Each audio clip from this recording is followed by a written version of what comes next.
আজকে আপনাদেরকে দেখানো হচ্ছে গ্রিড অর্ডার। এই যে HTML এ আইটেম আছে ৬টা।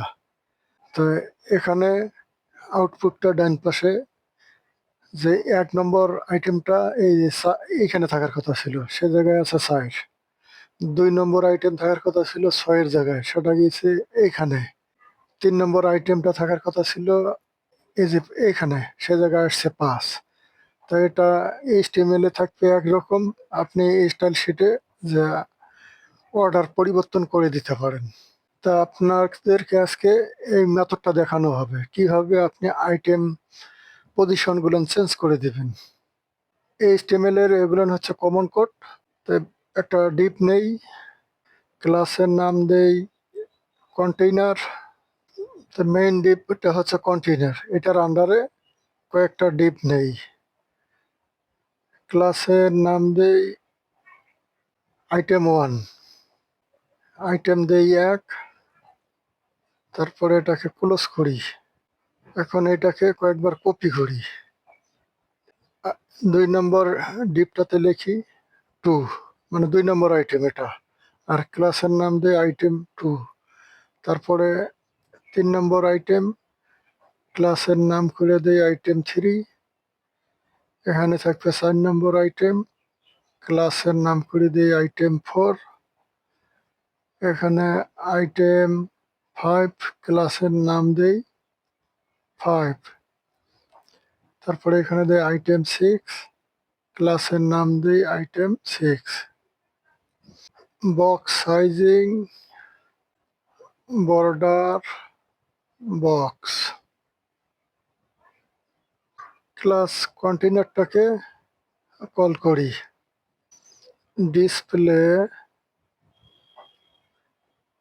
গ্রিড, ব্যাকগ্রাউন্ড কালার দেই গ্রিন। প্যাডিং চারিদিকে থাকবে 5 পিক্সেল। রো কলামের মধ্যে গ্যাপ থাকবে 5 পিক্সেল। লিখি grid template columns, repeat first ব্র্যাকেটের মধ্যে লিখি 3টা কলাম হবে, অটো। কন্টেইনার ক্লাস, তারপরে ডিপ। এগুলো স্টাইল দেওয়ার জন্য আর কি, আইটেমগুলোর প্রতিটা আইটেমের স্টাইল একটা দেওয়ার জন্য। ব্যাকগ্রাউন্ড কালার দেই yellow.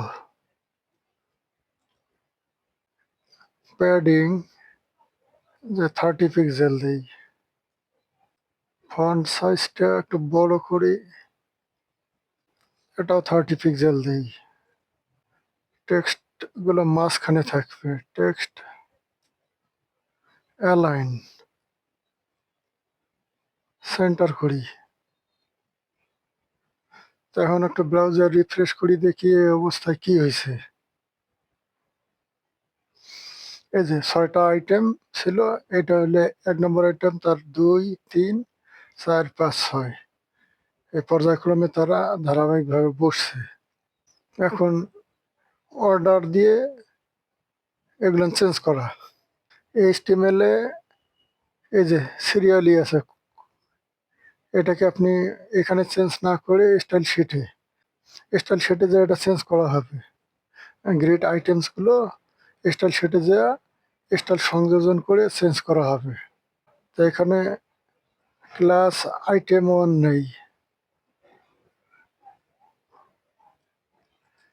Second bracket open close, order colon, যে এটাকে কোথায় রাখতে চাই। ১ নম্বর আইটেম, যে এটা মনে করেন সাইডে থাকবে, সেমিকোলন দিই।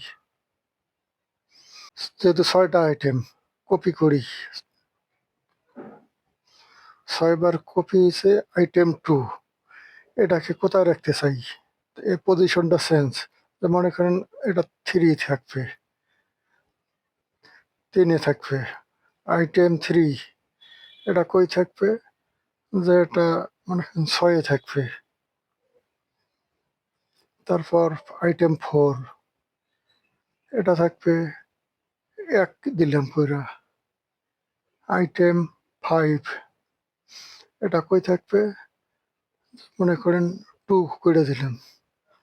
তারপর আইটেম সর্বশেষ 6 এটা থাকবে, বাকি থাকলো 1, 2, 3, 4, নিচে 5 বাকি আছে। তাহলে এখানে 5 করে দিই। আইটেম 5 ব্রাউজারটা এখন রিফ্রেশ করলেই বোঝা যাবে যে এই অর্ডার অনুসারে চেঞ্জ হয়েছে কিনা। ব্রাউজার রিফ্রেশ করি। এই যে আইটেম 1 তার পজিশন আগে এখানে ছিল, তাকে সাইড দেওয়া হয়েছে। সে ঠিক 4 নাম্বার ঘরে এই যে আকাশে বসছে। তারপর আইটেম 2 তার পজিশন আগে 2 এ ছিল, এখন সে 3 এ চলে গেছে, যে 3 এর মধ্যে 2 আসছে। আইটেম 3 তার পজিশন এখন 6 এ দেওয়া হয়েছে, যে 6 নাম্বার ঘরে সে চলে আসছে। তারপর আইটেম 4 তার পজিশন 1 করে দেওয়া হয়েছে, এই যে একই আইটেমটা চলে আসছে। তারপর আইটেম 6 এটা কই 5 এ আসবে। তাহলে দেখেন এই যে আইটেম 6 এই যে 5 নাম্বার, 1, 2, 3, 4, 5 এই যে 5 নাম্বার ঘরে বসছে। তাহলে এই HTML এ ধারাবাহিক যে আইটেমগুলো আছে, এই গ্রিড আইটেমস চেঞ্জ করতে চাইলে এখানে অর্ডার দিয়ে এটা সুন্দর করে চেঞ্জ করা যায়। তাহলে আপনারা খুব সহজ পদ্ধতিতে গ্রিড আইটেমস অর্ডার ম্যানেজ করার কৌশলটা বুঝে গেলেন। তা আজকে এখানেই শেষ করছি। আল্লাহ হাফেজ।